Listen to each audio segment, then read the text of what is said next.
supposed to be doing, but at least he was doing something. And he was down by the stream, and he saw this little bird hopping along. He got a little closer. It was a gray bird. It's actually, birds called a cuckoo bird. I know that sounds funny, but in Scotland there are cuckoo birds. They're actually like cowbirds here. And so the bird was hopping along, and he got closer to the bird, and the bird hopped away but didn't fly. And he got a little bit closer, and he saw that the bird's wing was broken. And he was dragging the wing along, and Jack's heart went out to that bird. And he said, I'm going to make you better. He scooped that bird up, he held it in his hands. The bird looked up at him, didn't say anything. He brought that bird home. He came in the back door in the kitchen. He said, guys, look what I found. He said, Jack, get that bird out of here. He said, it's got a broken wing. He said, Jack, get it out of the house. He said, I'm going to make it better. He said, Jack, you can't make it better. It's just going to die. Put it outside. Let the cat get it. Jack said, no, I'm going to make it better. He said, Jack, even if you make it better, you can't keep it. It'll just fly away from you. Jack said, I don't care. And he took that bird into his room. And under his bed, he found a popsicle stick. Just lying there. So he took that stick, he took some string, he made a little splint for that bird's wing, tied that stick up on the bird's wing so the bone would have a chance to heal. And he took that bird and he put it up on his shoulder, grabbed it over his shoulder. He looked at it, the bird didn't say anything. He walked around and said, you guys look at this. They said, that's dumb, Jack. Jack, he found an old shoebox and he put some cotton and some tissue paper in the shoebox, made a little bed, like a little nest with a bird standing. And Jack, for that next week or two, every time he went outside, he took that bird, and that bird just grabbed a hold of his shoulder, and everything he did, everywhere he went, that bird went with him. His brothers telling him how dumb it was. So one day he comes back in the house, and he goes to put the bird in his little shoebox, and it seems like it's trying to spread its wings. He said, I wonder if you're ready. I wonder if you're healed. And he undid that stick, and that bird just flew around and around the room and landed right back on Jack's shoulder. He said, you're better, you can fly. Too bad you can't sing or talk. And the bird said, I can talk. Jack said, what kind of bird are you? He said, I'm the magic talking bird. Jack said, I guess you are. He said, wait till I show my brothers. And the bird said, wait, Jack, I got to tell you something. Jack said, no, come on. And he took it into the kitchen. He said, you guys look. He threw that bird up in the air. It flew around the room, landed around his shoulder. He said, see, it's better. They said, what do you know, Jack? You did something right for once. He said, not only that, it's good I helped this bird because it's a magic talking bird. They said, Jack, that's just a dumb old cuckoo bird. He said, no, it's not. It can talk. They said, let's hear it talk. He said, looked at the bird and said, go ahead and talk. Bird just looked at Jack, turned his head. Come on, talk. His brother said, right, magic talking bird. Jack took the bird back in his room and said, why didn't you talk? The bird said, Jack, I was trying to tell you, but you didn't listen to me.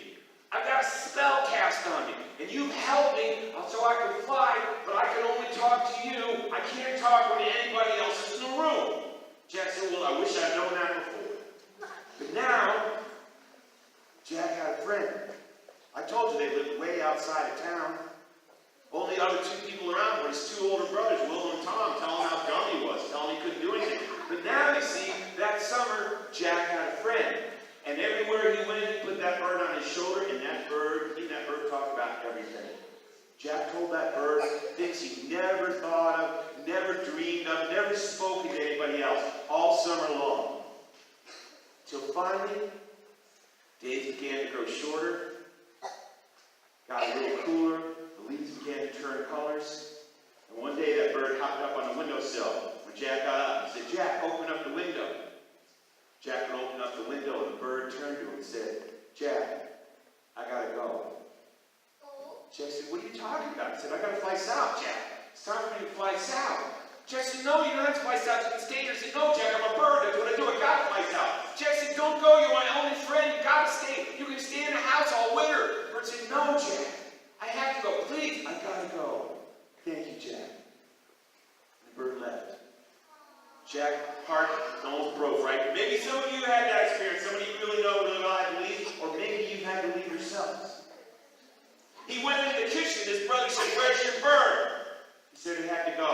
told you, Jack. We told you there's no point in taking care of it. We told you it wasn't going to stay.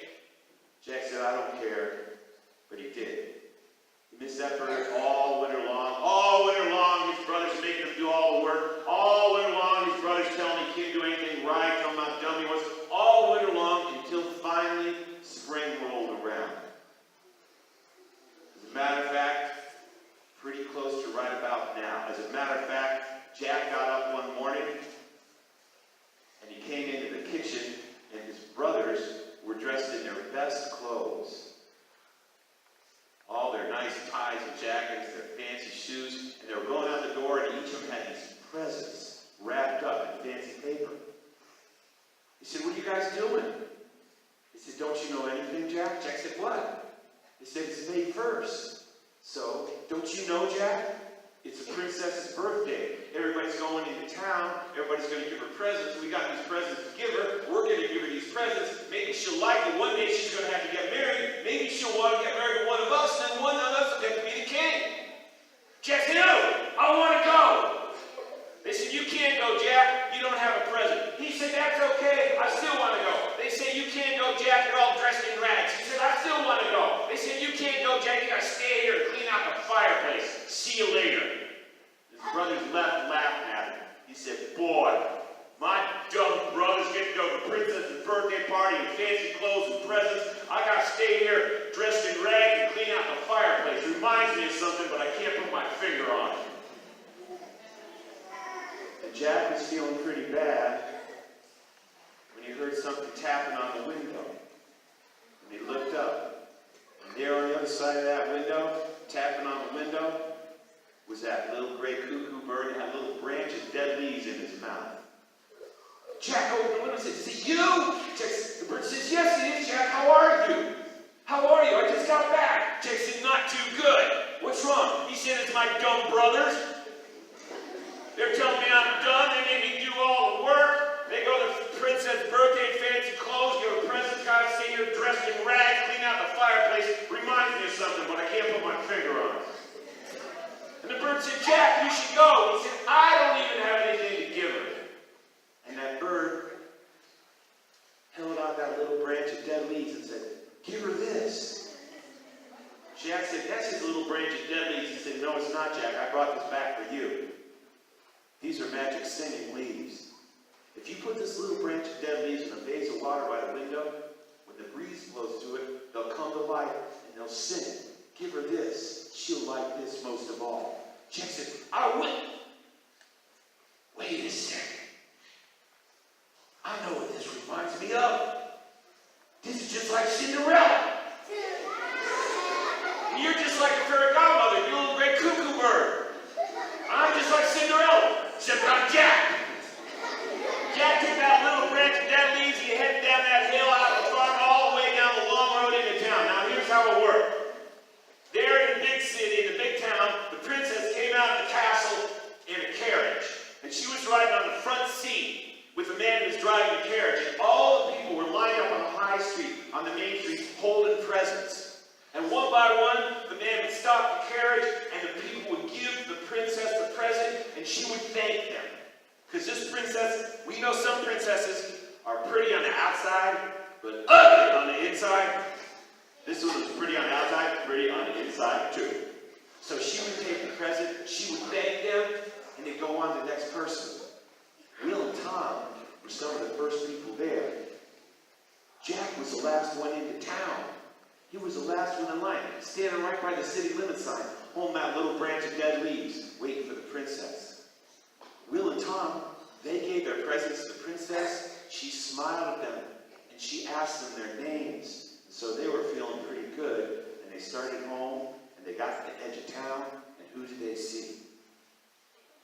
They saw Jack holding that little branch of dead leaves. He said, what are you doing here, Jack? He said, I came to see the princess. You don't have a present. He said, yes, I do. They said, what? He said, this? They said, you're going to give a little branch of dead leaves to the princess? He said, uh-huh. And they said, when the king finds out what you gave his daughter, he's going to cut your head off. Jack said, I don't care.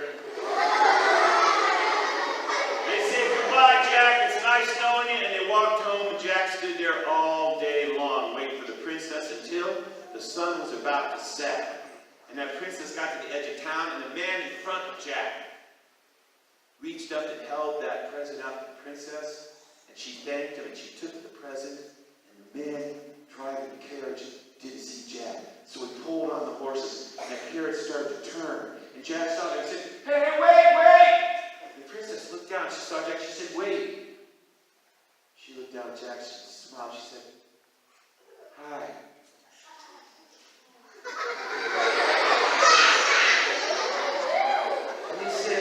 She said, "Who are you?"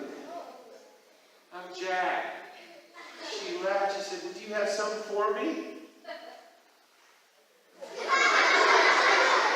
She laughed again. She said, "Do you want to give it to me?" He said,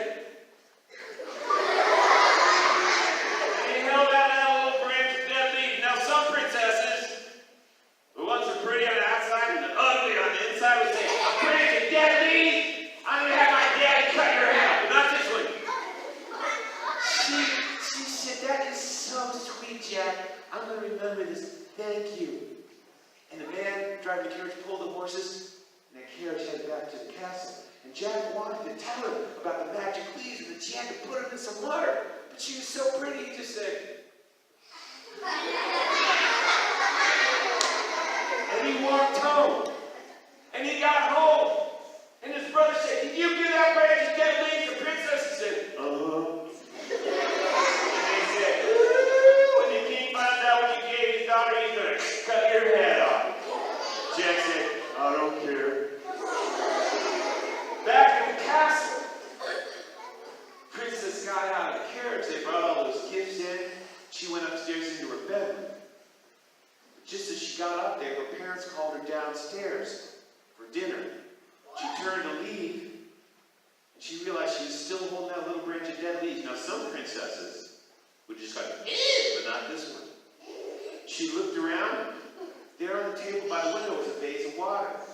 She put it in there. She didn't know. So many things go wrong so many times, but sometimes things go right. She didn't know. She put it in there. She went downstairs. They started dinner when all of a sudden all of us looked up, and the king said, "What is that?" The queen said, "It sounds like someone is singing a chorus." And they got up, they ran upstairs into the princess's room, and those leaves had sprung to life, and they were singing like a chorus. And the king said, "Where did you get that?" She said, "I got it from a boy named Jack." "Where does he live?" "I don't know." And the king said, "Well, we've got to find him." And he called the guards. And he said, "I want you to go out and scour the kingdom and look for a boy named Jack that gave a little branch of dead leaves to my daughter."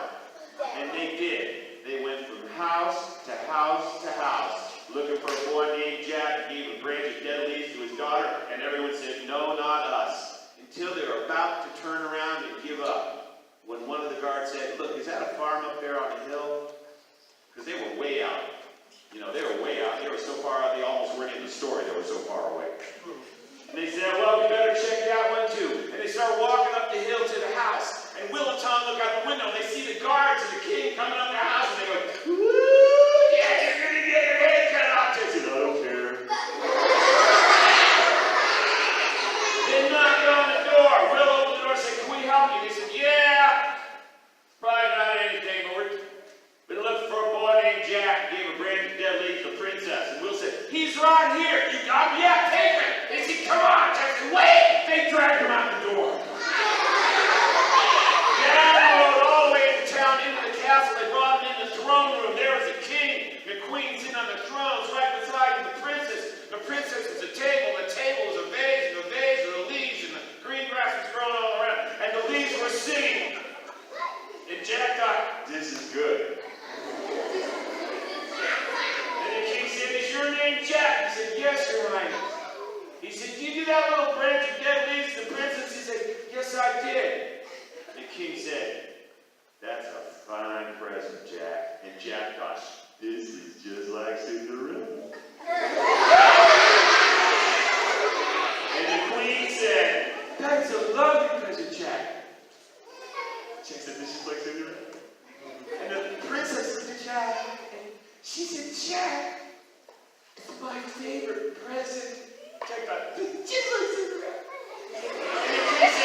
some for myself, so I want you to get me some.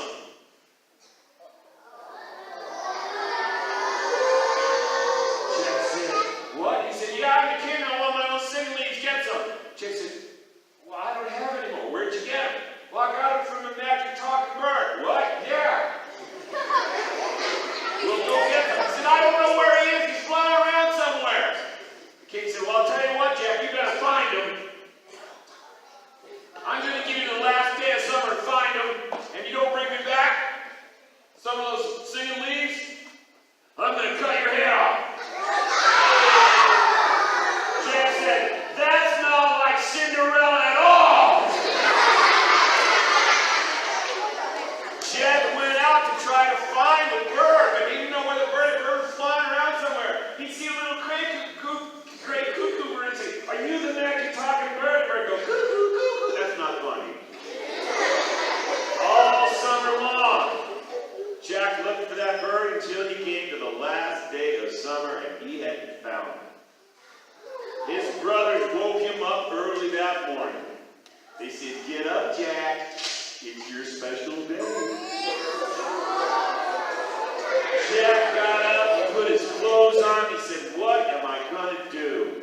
And just then, he heard something tapping on the window. And he opened the window and said, is it you? He said, how you doing, Jack? He said, not too good. The bird said, what's the matter? He said, it's those singing leaves. Well, did the princess like, yeah, she liked them, but so did her daddy. And he wants some today, and if I don't give him some, he's going to cut my head off, so you got to give me some. The bird said, I don't have any more. Where'd you get them? I got them in a kingdom far to the south. I can't get there in time, Jack. Jack said, what am I going to do? The bird said, Jack, take me with you to the castle. We'll see what we can do together. Jack said, okay, but it better be good. And he took that bird and he slipped it inside his coat pocket. He walked down the hill, off the farm, down the road, into town, into the castle, and they brought him into the throne room.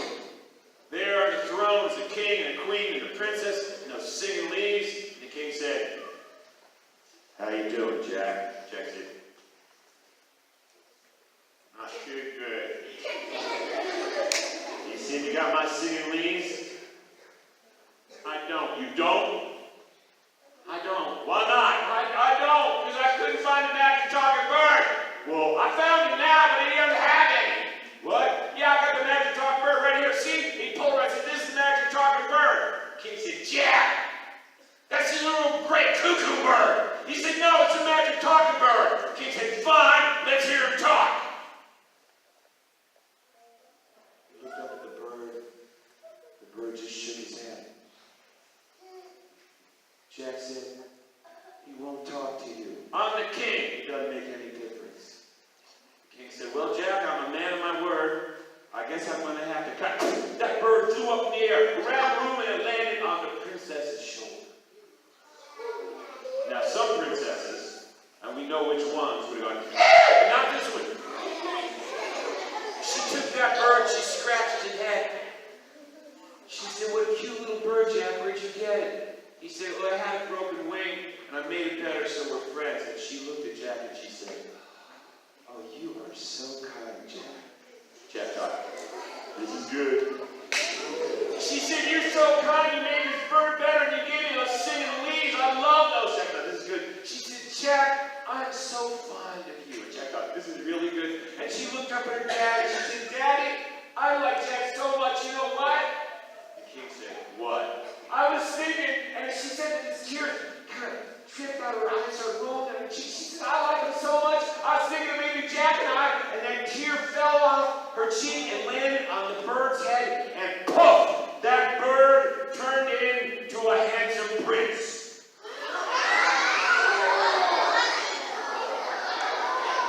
And the prince looked at the princess, and the princess looked at the prince, and the prince said, I love you. And the princess said, I love you. And the king said, what the heck is going on in here? And the prince that had been that little gray cuckoo bird turned to the king and said, I am a prince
can help you with?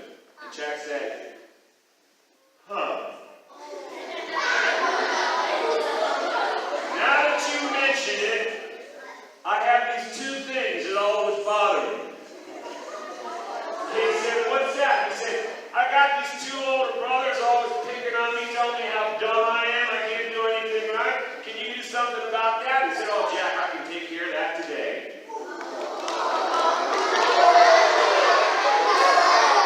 You go on home, someone will be up after a while. Jack turned to leave and he said, farewell, Jack. Thank you for everything. He said, goodbye, Queen. The Queen said, farewell, Jack. He said, goodbye, Queen. The princess said, goodbye, Jack. Jack said, goodbye, princess. And the prince and then the little gray cuckoo bird said, farewell, Jack. Jack said, I liked you better when you were a little gray cuckoo bird. Jack walked home. He got home, his brother said, what happened? Jack said, not much. A little while later, Will said, look, look out the window. Here they come. Here came the guards, coming up the path. And Will and Tom said, ooh, you can get your head cut off. Jack said, I don't think so.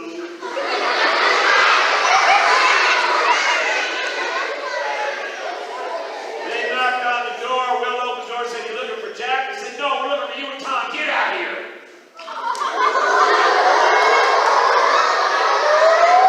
They got outside. Captain of the guard said, you've been mean to your younger brother for the last time. Because we're going to come up here every Saturday morning and ask him if you were nice to him this week. And if you weren't, you know what we're going to do to you? And Jack said, and Will and Tom said, you don't have to tell us, you don't have to tell us, we already know. In the days and weeks and months that came to pass, Jack thought about the things that had happened to him in the past year. And one day he said to himself, you know, you could marry a princess and it might not work out very well. I've heard about that. Or somebody could give you a bunch of gold and you just spend it on something dumb and you'd be back where you started. But me, I got two older brothers who are always nice to me. So I must be the luckiest of them all. And I guess he was. And that's the story of Jack and the Singing Leaves I learned from Dr. Williams.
Let's say Mr. Pickle wants to visit Mr. Wiggle. Mr. Mr. Wiggle wants to visit Mr. Because they're best of friends. So they open the door. They go outside. They close the door. They go over the mountain. Hello, Mr. Bill. Hello, Mr. Wiggle. They give each other a hug because they're best of friends. A kiss on each cheek because they're French. And in France, that's how people welcome each other. Get over it. And then they talk. Here we go. Yeah. Then they give each other a hug because they're best of friends. They go open the door, go back inside, close the door, and they're happy because they're best of friends. Okay, one more time, a little faster. Here we go. This is Mr. Piggle, Mr. Wiggle. They are best of friends. One day, Mr. Piggle wants to visit Mr. Because they're best of friends. So he opens the door, goes inside, closes the door, goes open the mountain, knocks on the door. Nobody answers. Knocks on the door. Nobody answers. Knocks on the door. Nobody answers. Goes open the mountain, opens the door, goes back inside, closes the door. Next day, Mr. Wants to visit Mr. Because they're best of friends. So he opens the door, goes outside, closes the door, goes open the mountain, knocks. This is my job. Knocks on the door. Nobody answers. Knocks on the door. Nobody answers. Knocks on the door. Nobody answers. Goes over the mountain, opens the door, goes back inside, closes the door. Next day, Mr. Piggle wants to visit Mr. And Mr.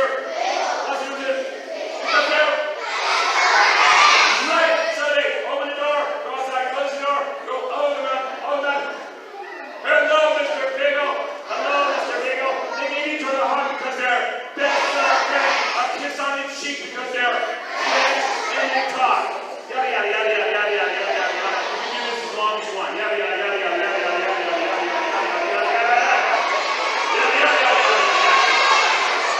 Hey, stop it. They give each other a hug because they go open the mountain, open the door, go back inside, close the door. They're happy because they're. Now here's the deal. I don't know why this is, except it's who we are as humans. You can be with a kid who's younger than you, who is driving you crazy. They're running around, and they're screaming, and they're not listening to you. And you say, "Will you please stop?" And they go, "Stop running around.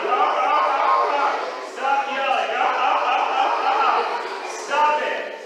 And when you don't know what to do, if you say, "Once upon a time,